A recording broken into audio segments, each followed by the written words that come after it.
Bismillahirrahmanirrahim. Assalamualaikum warahmatullahi wabarakatuh. Yang terhormat Bapak Kepala SMK Negeri 2 Teluk Kuantan, yang terhormat dan yang sangat kami banggakan, Bapak-bapak, ibu-ibu hebat SMK Negeri 2 Teluk Kuantan, puji syukur kita sampaikan kepada Allah Subhanahu wa Ta'ala karena berkat dan rahmat dan izin beliau juala hingga kita dapat berkumpul bersama di ruangan ini untuk mengadakan kegiatan IHT ini. Mudah-mudahan nanti akan siaplah RPM kita untuk mengajar terutama untuk semester depan. Selawat beriring salam kita kirimkan pada Nabi Muhammad SAW dengan mengucapkan Allahumma sholli ala Muhammad wa ala ali Muhammad. Mudah-mudahan kita semua mendapat syafaatnya di yaumul mazar nanti hendaknya. Amin amin ya rabbal alamin. Pergi ke pasar membeli mangga, jangan lupa membeli pepaya. Minggu kemarin sudah ada penjelasannya, hari ini kita mempraktekannya. Perlu kita review atau kita ingat kembali tentang pembelajaran kita minggu kemarin, yaitu tentang pembelajaran mendalam. Kuncinya kemarin itu adalah 8, 3, 3, 4. Saya rasa kita semuanya memiliki pemahaman yang sama terhadap kurikulum deep learning atau pembelajaran mendalam ini. Sebelum kita lanjut kepada prakteknya, mungkin bisa kita minta kepada Bapak Ibu guru pemahamannya terhadap kurikulum mendalam ini. Mungkin Bu JJS, apa yang Ibu ketahui tentang pembelajaran mendalam? Oh gitu. Pembelajaran mendalam itu pembelajaran yang terpusat ke anak.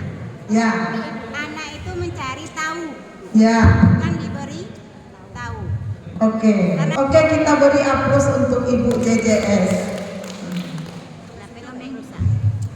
Mungkin di sebelah sini lagi ya Bu ya, Pak Alfian lah. Pengetahuan Bapak Alfian begitu. Pembelajaran mendalamnya apa sih gitu? Baik, terima kasih kepada Ibu Mentor. Merupakan suatu kebanggaan juga ya diminta pendapatnya. Yang saya ketahui tentang pembelajaran mendalam ini ya, di situ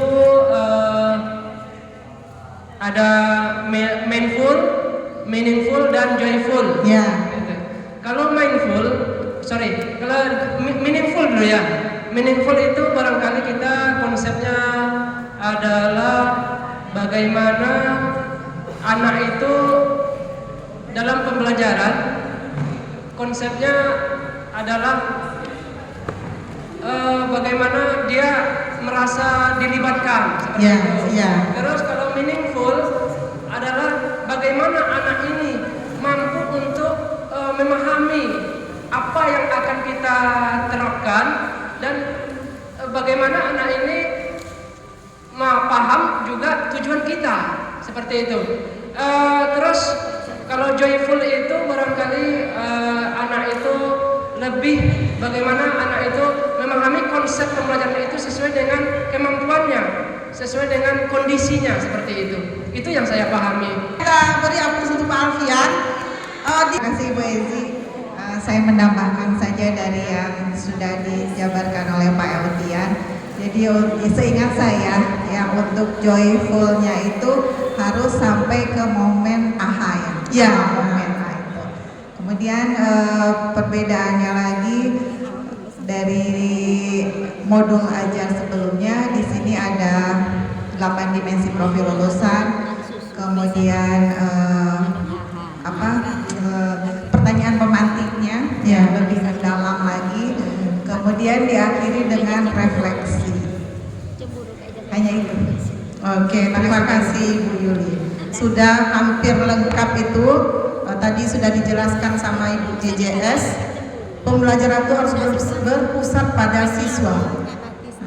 Sehingga terjadilah pembelajaran itu yang dilengkapi oleh Pak Alfian tadi, yaitu pembelajaran yang bermakna, berkesadaran dan menggembirakan. Itu sesuai dengan 8 dimensi lulusan, dan kemudian harus melalui tahapan memahami, mengaplikasi dan merefleksikannya. Itu Ibu. Jadi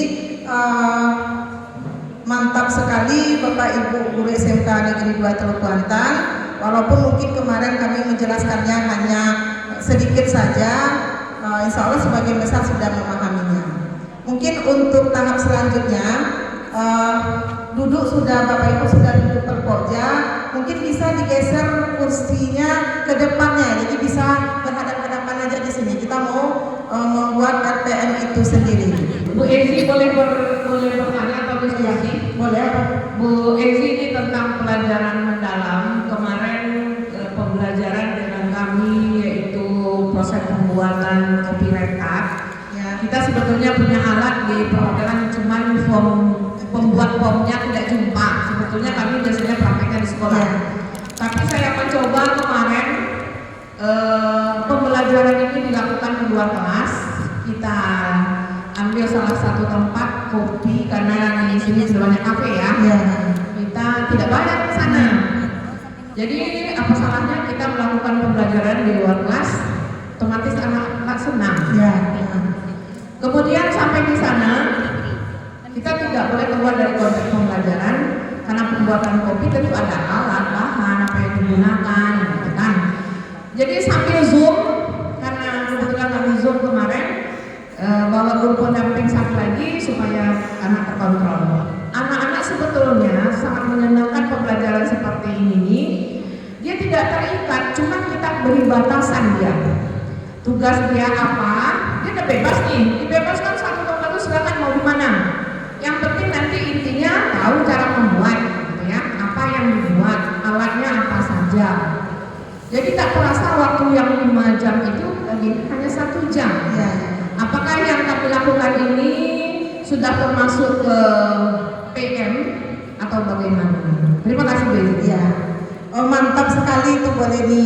Itu sudah langsung kita praktek nyata dalam kehidupan sehari-hari, sehingga pembelajaran itu memang betul-betul nanti akan dia sadar dengan pembelajarannya itu akan bermakna, bisa dimanfaatkan atau bisa digunakan dalam kehidupan sehari-hari, dan nanti dia pasti akan mencapai aha momennya itu, pembelajaran yang menyenangkan, sehingga mereka tidak menyadari jam yang 5 jam tadi hanya mungkin tidak sampai 1 jam terasa.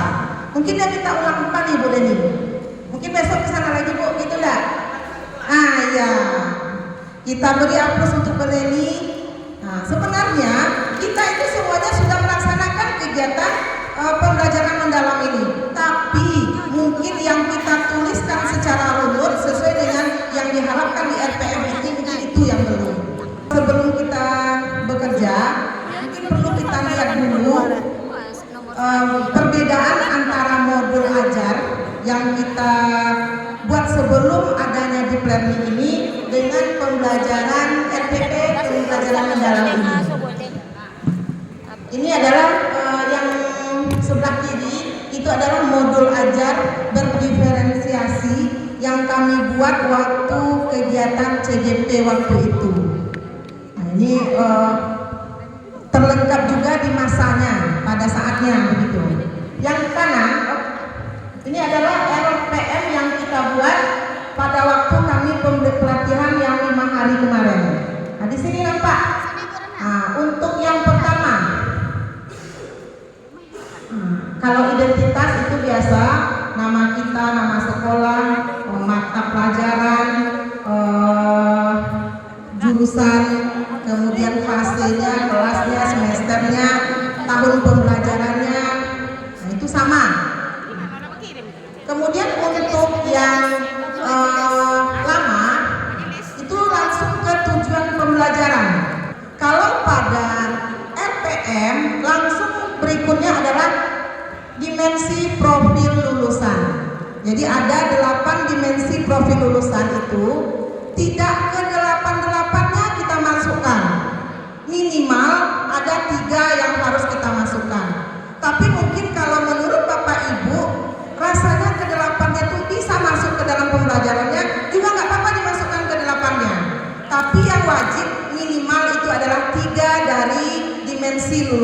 tersebut. RPM saya pada mata pelajaran fungsi inverse. Pada fungsi inverse ini yang masuk ke dalam dimensi lulusannya itu ada 1, 2, 3, 4, 5. Kita tinggal contohnya saja yang mana kita masukkan. Kemudian yang pertama adalah keimanan dan ketakwaan kepada Tuhan Yang Maha Esa. Kemudian ada yang kita masukkan adalah penerapan kritis, kemudian berkolaborasi, kemandirian, dan komunikasi. Di bawahnya setelah kita buat itu dibunyikan. Misalnya yang DPL 1 itu apa yang menunjukkannya? Jadi keimanan dan ketakwaan kepada Tuhan Yang Maha Esa itu dengan berdoa dan bersyukur sebelum memulai pembelajaran. Kemudian yang tadi masuk adalah ke kolaborasi. Yang kolaborasi ini adalah berdiskusi dan bekerja sama dengan anggota kelompok. Jadi selanjutnya adalah desain pembelajaran. Pada desain pembelajaran, disinilah kita tuliskan tujuan pembelajarannya. Di sini kita masukkan kerangka pembelajarannya. Yaitu kerangka pembelajarannya adalah praktek pedagogiknya, kemitraan pembelajarannya, lingkungan belajarnya, kemudian pemanfaatan digitalnya. Yang beda juga dengan yang lama atau pada modul. Kalau pada modul kita hanya menjelaskan kegiatan pembukaannya bagaimana, kegiatan intinya bagaimana, kemudian kegiatan penutupnya bagaimana. Kalau pada RPM, di sini kita jelaskan gunakan prinsip pembelajaran, langkah pembelajaran. Yang pertama pada kegiatan pendahuluan. Ini di sini kita tuliskan berkesadaran dan bermakna. Apa aja kegiatan yang berkesadaran dan bermaknanya?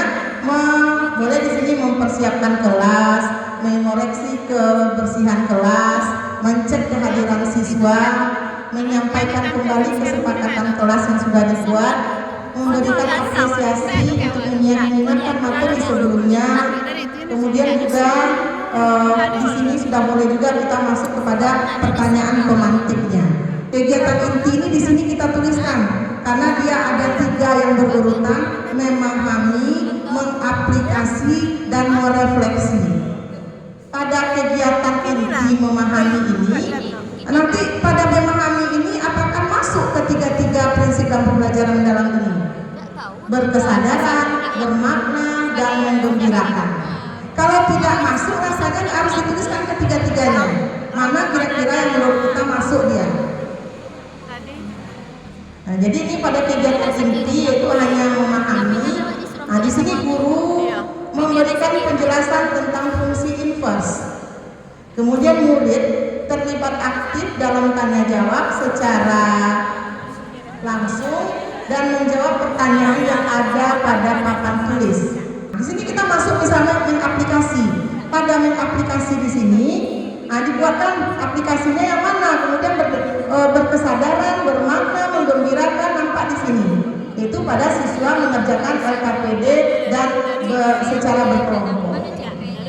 Pada mereka menyelesaikan LKPD ini, mungkin mereka tuntas mengerjakannya, selesai, dapatlah di sana dia mengerti materi tersebut. Disitulah nanti yang menggembirakan atau yang kita sebut dengan aha moment tadi. Dia akan Selama ini kan kita tetap melakukan LKPD gitu ya. Ya. Itu lebih mendekati kepada materi pembelajaran saja. Ya. Nah, sekarang kita kan konsep deep learning nih. Ya, itu yang seperti apa LKPD-nya. Jadi di sini kalau kami tadi misalnya bikin jurnal seperti itu, jurnal refleksi. Ya, bisa juga Pak. Bisa dikatakan LKPD-nya kan? Bisa, termasuk dengan LKPD.